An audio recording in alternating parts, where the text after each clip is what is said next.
আজ আমি বানিয়ে নেব মুখরোচক চটপটা ঢেঁড়স বা ভেন্ডির রেসিপি। গরম গরম ভাত আর গরম গরম রুটির সঙ্গে পরিবেশন করুন। এই চটপটা মুখরোচক ভেন্ডির রেসিপি খেতে কিন্তু ভীষণ ভালো লাগে। ভেন্ডি একটাও ভেঙেও যাবে না, লাল পেলেও হবে না। যে ভেন্ডি খেতে পছন্দ করে না সেও খেয়ে নেবে চেটে পুটে। আর এতে দেওয়া আছে সিক্রেট একটা মশলা, সেই মশলাটার জন্যই হয়ে যাবে এটা অসাধারণ রেসিপি। আমি রেসিপিটি কিভাবে করছি আমার সঙ্গে থাকুন আর দেখতে থাকুন। নমস্কার, তাপসী রান্নাঘরে সকলকে স্বাগত। শুরু করছি নতুন একটা দিনের নতুন একটা রেসিপি। আজ আমি করে নেব এই ভেন্ডি দিয়ে চটপটা ও মুখরোচক একটা রেসিপি। যারা ভেন্ডি খেতে পছন্দ করে না তারাও খাবে কিন্তু চেটে পুটে। ভেন্ডির এই চটপটা রেসিপিটা এতটাই টেস্টি হয়, আপনারা না খেলে বা না করলে বুঝতেই পারবেন না। এখানে আমি 250 গ্রাম ভেন্ডি নিয়েছি। ভেন্ডিগুলো প্রথমে কিন্তু ধুয়ে মুছে নিয়েছি, এর গায়ে যেন এক্সট্রা জল না থাকে। আর ভেন্ডি কেটে কিন্তু ধোয়া যাবে না। এবার ভেন্ডিগুলো আমি কেটে নিচ্ছি। এই বোটার অংশটা, ভেন্ডিগুলো যেটা যেরকম সাইজ সেই হিসাব করে আমি ঠিক এরকম সাইজ করে কেটে নেব। এই দেখুন, ছোটগুলো আমি 2 টুকরো করে কেটে নিচ্ছি, আর আপনার বড়গুলো আমি 3 টুকরো করে কেটে নেব। এরকম বড় যেগুলো আছে সেটাকে 3 ভাগ করে নেব। এই রেসিপিটি করার জন্য সেরকম কিছু মশলা লাগবে না, হাতের কাছে থাকা 2টো মশলা দিয়েই কিন্তু এই রেসিপিটি হয়ে যাবে। এতটাই মুখরোচক হয় আর এতটাই টেস্টি হয়। আপনাদের কিন্তু ভেন্ডির রেসিপিটি একটু পরিমাণে বেশিই বানাতে হবে। ভেন্ডি রান্না করলে এমনিতেই অনেকটা পরিমাণে কিন্তু কমে যায়, আর এই রেসিপিটি করলে একটু পরিমাণে বেশিই বানাতে হবে। খেতে খেতে দেখা যাবে খাওয়া শেষ হবে না, অথচ ভেন্ডির রেসিপিটি বা ভেন্ডির তরকারিটি শেষ হয়ে যাবে। তাহলে ভেন্ডিগুলো আমি ঠিক এরকম ভাবে কেটে নেবো। এই দেখুন, ঠিক আমি এই সাইজটা করে কেটে নিচ্ছি। দেখুন, ভেন্ডিগুলো সব আমি ঠিক এই সাইজ করে কেটে নিয়েছি। আর আপনারা আজকে যেভাবে আমি রেসিপিটি করছি এইভাবে রেসিপিটি করলে ভেন্ডির ভিতরে যে একটা ল্যালপেলে ভাব হয়, রান্নার পরে অনেক ভেন্ডি দেখবেন ল্যালপেলে হয়ে যায়, তার জন্য অনেকেই খেতে পছন্দ করে না। এইভাবে রান্না করলে কিন্তু ভেন্ডি ল্যালপেলে হবে না। এবার এটার জন্য যে মশলা লাগবে আমি সেটা রেডি করে নেব, সেটাও আমি আপনাদের দেখিয়ে দিচ্ছি। এখানে আমি একটা ছোট বাটি নিয়ে নিয়েছি। এবার দেখুন, আমি এখানে নিয়ে নেব সর্ষে। এই ছোট চা চামচের 2 চামচ সর্ষে নিয়ে নিচ্ছি।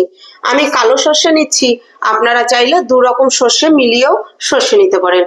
আর এর মধ্যে দিয়ে দিচ্ছি 2টো কাঁচা লঙ্কা। ঝালটা আপনারা আপনাদের পছন্দ মতন ব্যবহার করবেন, ঝালটা আরো বাড়িয়ে খেলে বাড়িয়েও দিতে পারেন। এবার এই দুটো দিয়ে আর এর মধ্যে একটু নুন দিয়ে আমি বেটে নেব। এই দেখুন, সামান্য একটু নুন দিয়ে দিচ্ছি। নুন দিয়ে সর্ষে বেটে নিলে সর্ষে কখনো তিতো হয় না। রান্নার জন্য কড়াই বসিয়ে দিয়েছি। এবার দিয়ে দিচ্ছি এখানে আমি সামান্য তেল। এই এখন কিন্তু বেশি তেলের দরকার নেই। দেখুন, ওই 1 টেবিল চামচ পরিমাণ আমি তেল দিয়ে দিয়েছি। তেলটা দেখুন আমি কড়ার চারপাশে লাগিয়ে দিচ্ছি, ছড়িয়ে দিচ্ছি, যে ভেন্ডিটা দিলে যেন চারপাশে আটকে না যায় তার জন্য।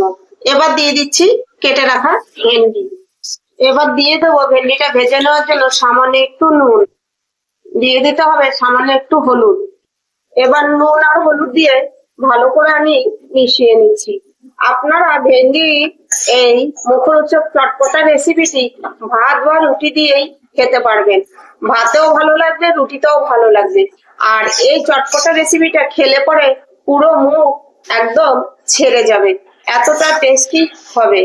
এবার ভেন্ডিটা আমি নুন আর হলুদ দিয়ে ঢাকা দিয়ে ভেজে নেব 3 থেকে 4 মিনিট।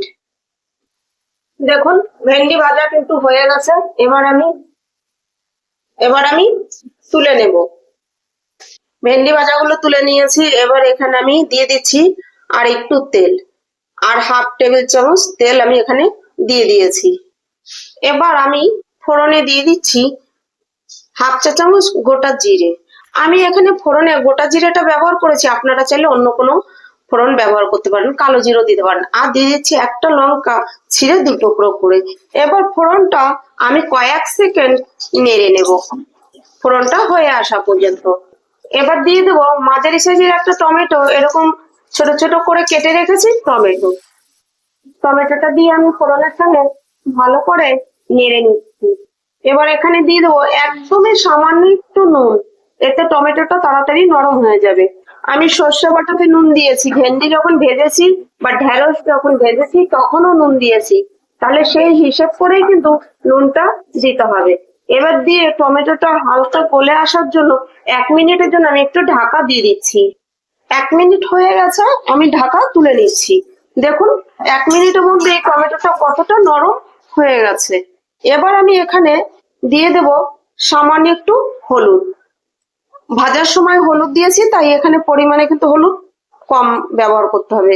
আর দিচ্ছি একদম সামান্য একটু কাশ্মীরি লঙ্কার গুঁড়ো দিয়ে এবার আমি এই টমেটোটা ভালো করে আর একটু কষে নেব, এর পুরোপুরি কাঁচা গন্ধ চলে যাওয়া পর্যন্ত। টমেটোর কাঁচা গন্ধ চলে যাওয়া পর্যন্ত কষে নিয়েছি। এবার দিয়ে দেবো এই যে বেটে রাখা সর্ষে আর কাঁচা লঙ্কা। এবার সর্ষে বাটা বাটিটি ধুয়ে দিয়ে দিচ্ছি সামান্য একটু জল। এবার এই সর্ষে বাটা দিয়ে 2 থেকে 3 মিনিট কষে নিতে হবে। মশলাটা ওই সাইডে কষা হতে হতে এই সাইডে দেখুন আমি একটা ফ্রাই প্যান বসিয়ে নিয়েছি। এবার আমি এখানে রেডি করে নেব এই ভেন্ডির চটপটা রেসিপির আসল মশলা। এখানে দেখুন 1/2 টেবিল চামচ কালো জিরে আমি দিয়ে দিয়েছি। এটা আমি কিন্তু একটু ড্রাই রোস্ট করে নেব। এই কালো জিরেটা ড্রাই রোস্ট করে এই ভেন্ডির চটপটাতে দিলে খেতে ভীষণ ভালো হয়। আর কালো জিরে কিন্তু আমাদের শরীরের জন্য ভীষণ উপকার। দেখুন 1 থেকে 2 মিনিট আমি ড্রাই রোস্ট করে নিলেই হয়ে যাবে। যখনই এটা চটপট করে ফুটে উঠবে তখনই কিন্তু নামিয়ে নিতে হবে। কালো জিরেটা আমার ভাজা হয়ে গেছে, এবার আমি এটা নামিয়ে নেব।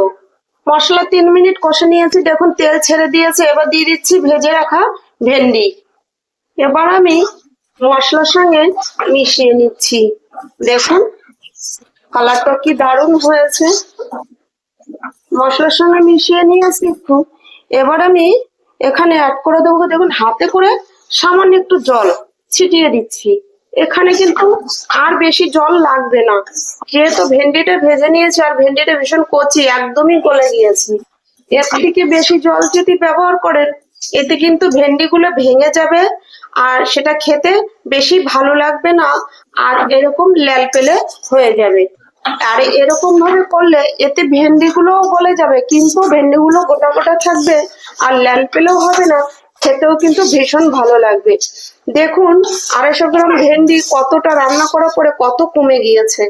এই জন্য আপনারা কিন্তু ভেন্ডির পরিমাণটা আরো বেশি নিতে পারেন। আমার ঘরে যেরকম লোক আমি কিন্তু সেই হিসেব করেই নিয়ে এই রেসিপিটি করছি।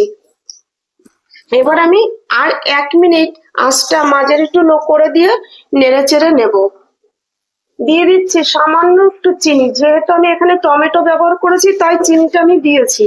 আপনারা চাইলে চিনিটা স্কিপ করতে পারেন। আপনাদের যদি চিনি খেতে ভালো না লাগে, পছন্দ না হয়, সেই ক্ষেত্রে চিনিটা বাদ দিয়ে দেবেন। আমি টমেটো দিয়েছি, টমেটোর টকটাই ব্যালেন্স করার জন্য ওই চিনিটা আমি দিয়েছি। এখানে যেহেতু আমি একটা চটপটা বানাচ্ছি তাই একটু টক ঝাল মিষ্টি মিলিয়েই আমি এই রেসিপিটা করছি। এভাবে এই রেসিপিটি খেতে কিন্তু ভীষণ ভালো লাগে। চিনিটা দিয়েও আমি মিশিয়ে নিয়েছি। এবার দেখুন দিয়ে দেবো সেই কালো জিরে বাটা। আমি কালো জিরেটা শিলে বেটেছি, একটু জল দিয়ে বেটে নিয়েছি। আপনারা চাইলে শুকনো গুঁড়ো করে নিতে পারেন ড্রাই অবস্থায়। আমি শিলে বেটেছি, শিলটা যেহেতু আমার ভিজে ছিল তাই কিন্তু আমি শুকনো করতে পারিনি, মানে ড্রাই গুঁড়ো করতে পারিনি, জল দিয়ে বেটে নিয়েছি। এবার দেখুন কালো জিরে বাটাটা দিয়ে আমি ভালো করে মিশিয়ে নিচ্ছি। কালো জিরে বাটাটা দিয়ে 1 মিনিট মিশিয়ে নিয়েছি। এখানে এবার আমি দিয়ে দিচ্ছি একটু চাট মশলা। এতে এর সেন্ট আর টেস্ট দুটোই ভীষণ ভালো হবে।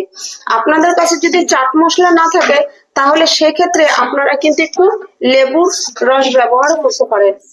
দেখুন কালারটা কিন্তু চেঞ্জ হয়ে গিয়েছে, যেহেতু কালো জিরে বাটাটা দিয়েছি সেই জন্য। তার কোনো কিন্তু অসুবিধা নেই। এখানে যদি আমি জল দিয়ে বেটে না দিয়ে শুকনো ড্রাই অবস্থায় দিতাম তাহলে কিন্তু কালারটা এরকম হতো না। এবার আমি চাট মশলাটা দিয়ে ভালো করে মিশিয়ে নিচ্ছি। এবার রেডি হয়ে গেল আমার ভেন্ডির চটপটা রেসিপি। এভাবে একবার বানিয়ে দেখুন, আর গরম গরম ভাতে গরম গরম রুটিতে সার্ভ করুন। এবার আমি এটা নামিয়ে নেব। একটা প্লেট নিয়ে নিয়েছি, দেখুন আমি নামিয়ে নিচ্ছি। একটা ভেন্ডিও বা ঢেঁড়স কিন্তু ভেঙে যায়নি, আর দেখুন ল্যালপেলে ভাবটাও কিন্তু হয়নি, একটুকু ল্যালপেলে হয়নি। দেখুন একটা প্লেটে নামিয়ে নিয়েছি। হয়ে গেল আমার দুর্দান্ত স্বাদের মুখরোচক চটপটা ভেন্ডির রেসিপি। আমার ভিডিওটি যদি ভালো লাগে লাইক কমেন্ট সাবস্ক্রাইব করুন, সাবস্ক্রাইব করে আমার পাশে থাকুন, আর পাশে থাকা বেল আইকনটি প্রেস করে নোটিফিকেশনটি অন রাখুন। যখনই আমি এরকম নিত্য নতুন ভিডিও আপলোড করব পৌঁছে যাবে সবার আগে আপনাদের কাছে। আজ ভিডিওটি এখানেই শেষ করছি। ফিরে আসবো নতুন একটা দিনে নতুন একটা রেসিপি নিয়ে।